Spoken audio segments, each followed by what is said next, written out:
Welcome to the Getting High on Leadership series featuring Paul Karasik. Paul is one of America's top management consultants helping leaders succeed. He is the author of 9 books, including Sweet Persuasion and Brilliant Thoughts and Provocative Questions. His insights appear regularly in major publications, and he is one of the most sought-after executive coaches. Paul founded the American Seminar Leaders Association and the Psychedelic Institute of Los Angeles. He is a popular speaker at national conferences and has been on stages across all 50 states and internationally. Paul's work addresses the question, how can we transform conflict in business into collaboration? With decades of experience in management, leadership, and psychedelics, he brings a unique perspective on personal and societal growth. In this series, we'll be discussing his latest book, Getting High on Leadership, The Leader's Guide to Higher Consciousness. We'll be exploring the concepts, techniques, and mindset required to revolutionize leadership.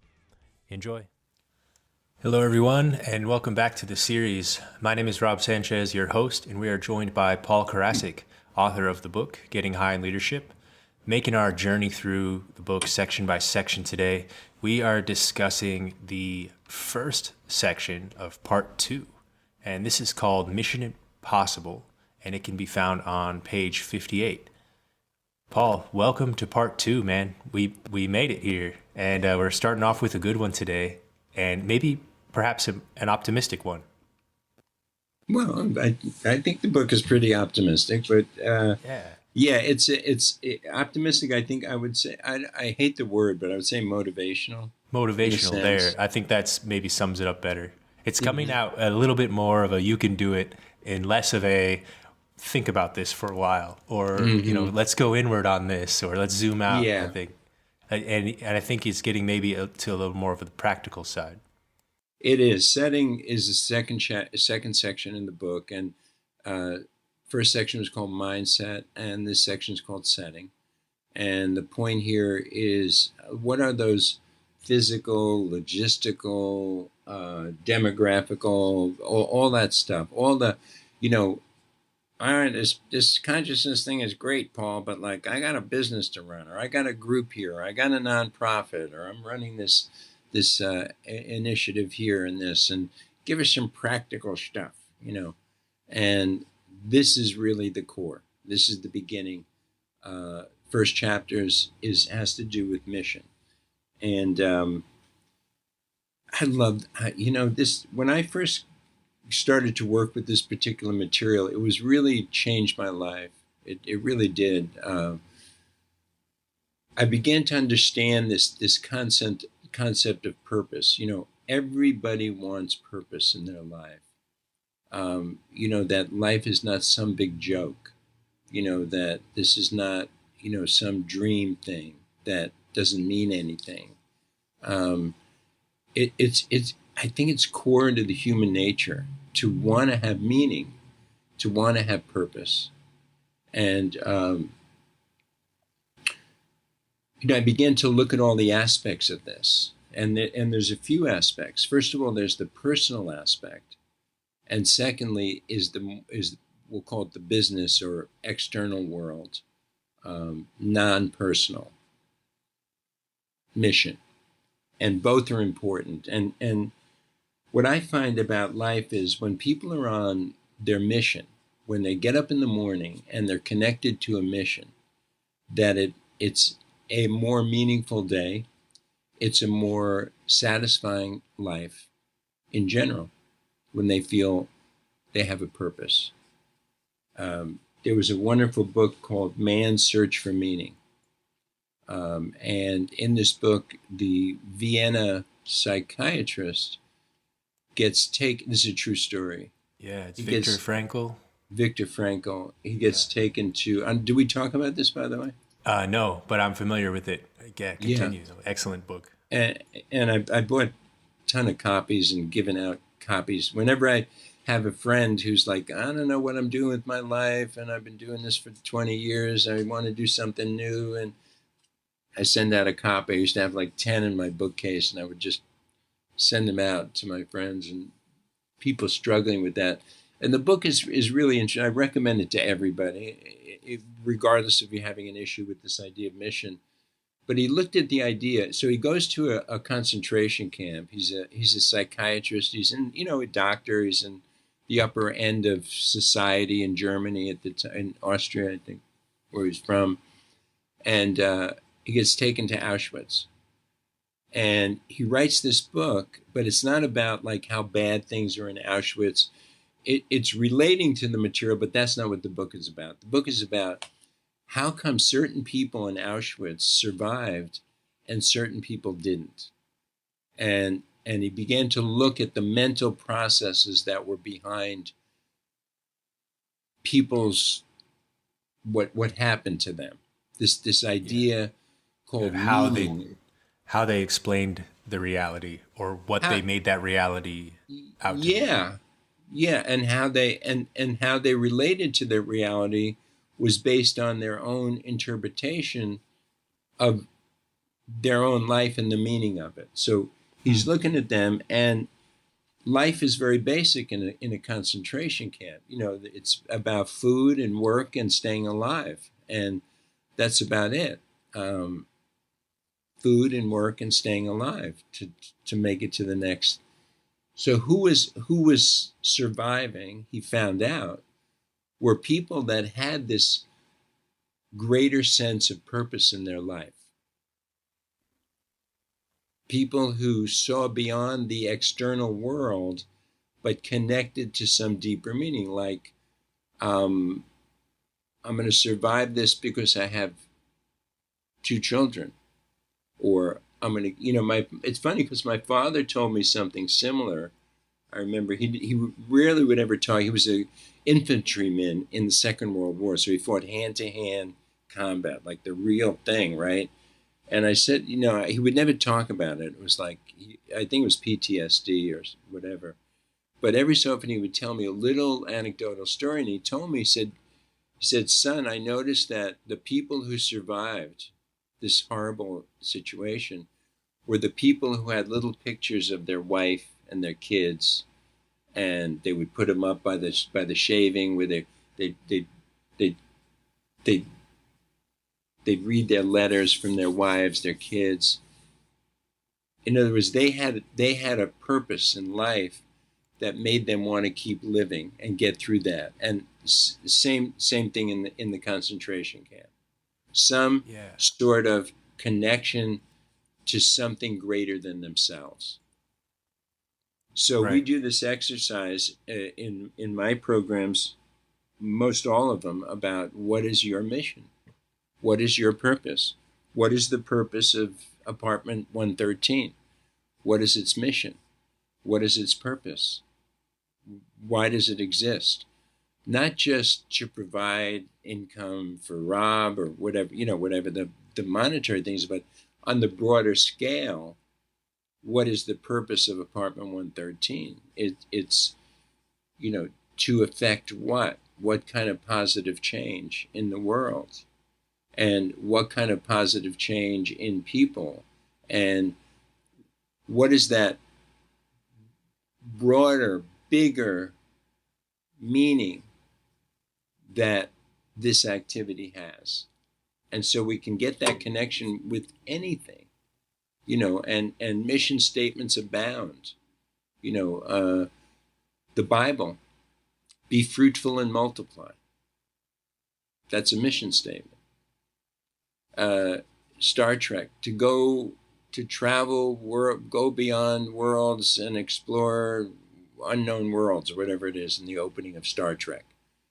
The mission statement is stated. Everything in the business evolves from the mission statement.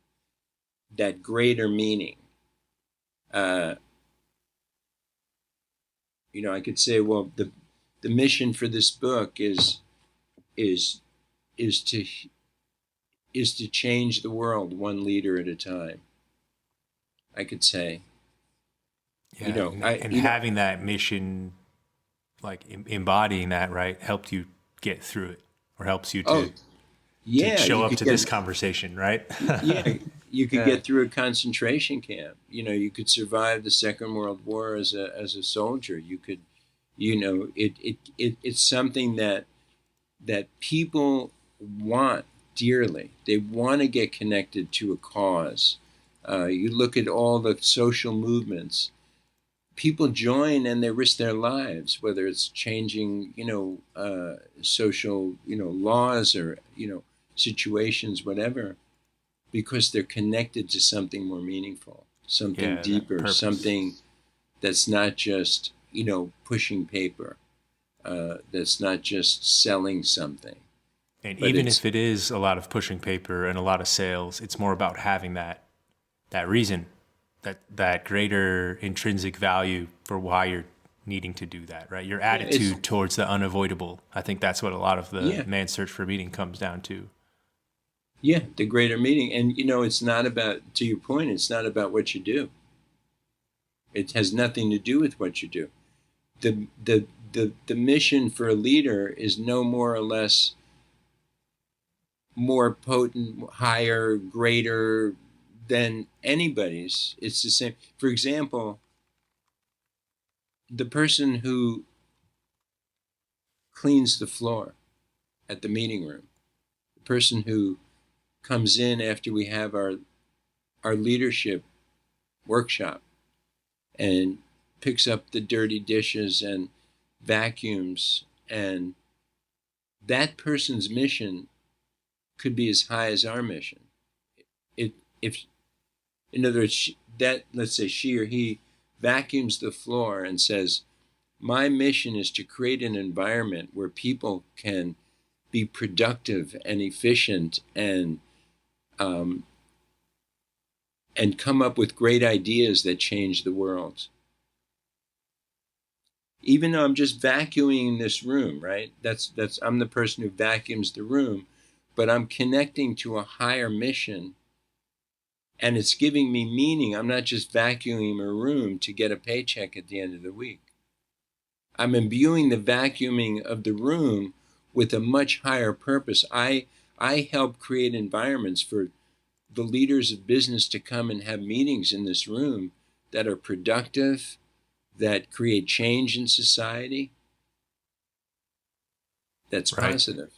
Right. That value there. I've actually been in roles even where I feel like, man, I don't know why I'm doing this part of the job right now. I don't know how I could keep doing this. I'm bored, or I feel like I could do more than this. And it's like about trying to find that intrinsic value, like what's gotten me through those roles has always been that, okay, I see this one type of user. Maybe I'm like, what I'm doing is really going to help this guy. There is one person who's going to get some value out of this, even if I don't like it. Like, it's going to streamline something, or it's going to improve something in the long run.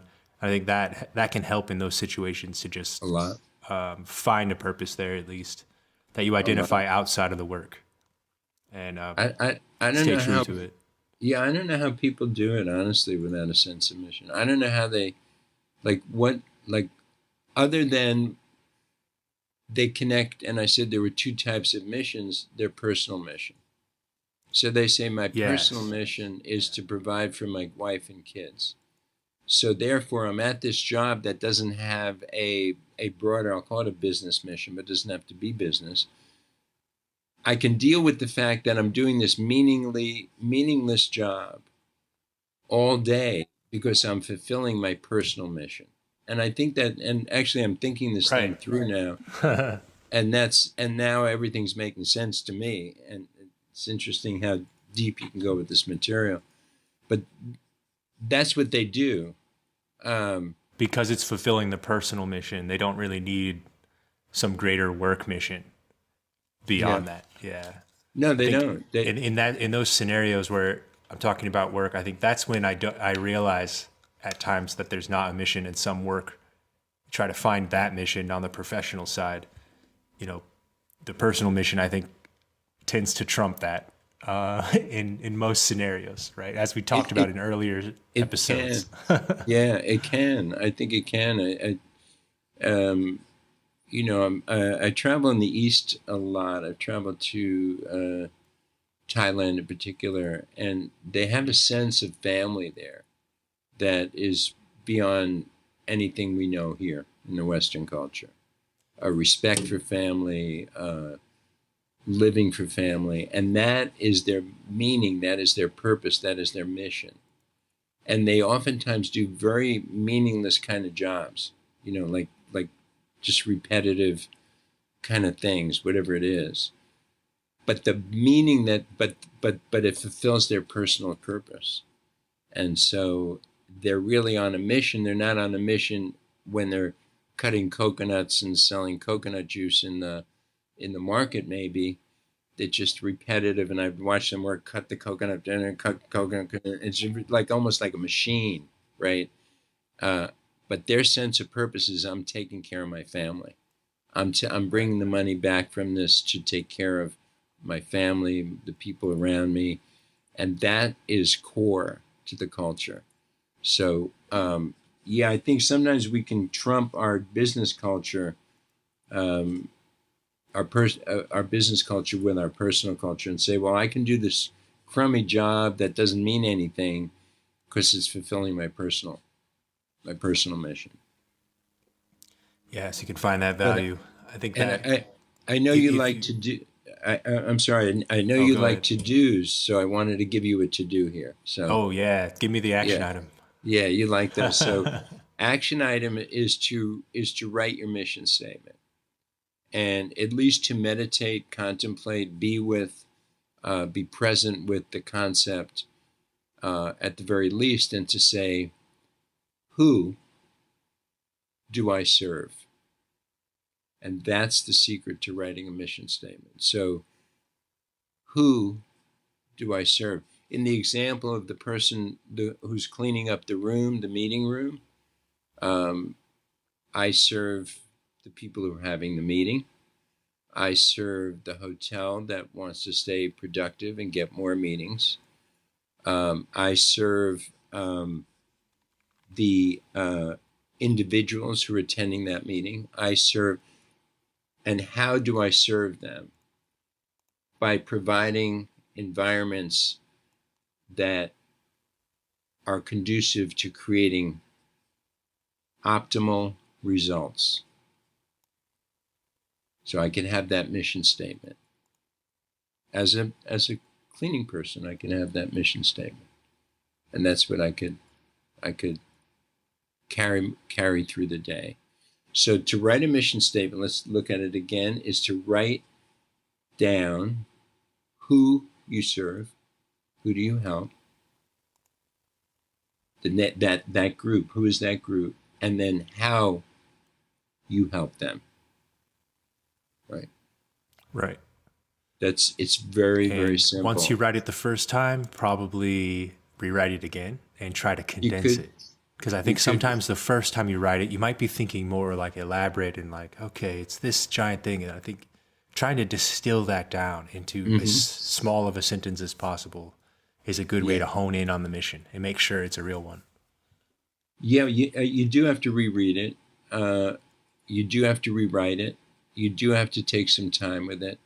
But if you start with the basic, which is who and how do you serve them. Thank you, Paul. I appreciate the insight and wisdom as always. And folks, thank you for listening and watching. You can find the previous episodes below and also a link to the ebook in the show notes. And join us on the next episode as we continue this journey.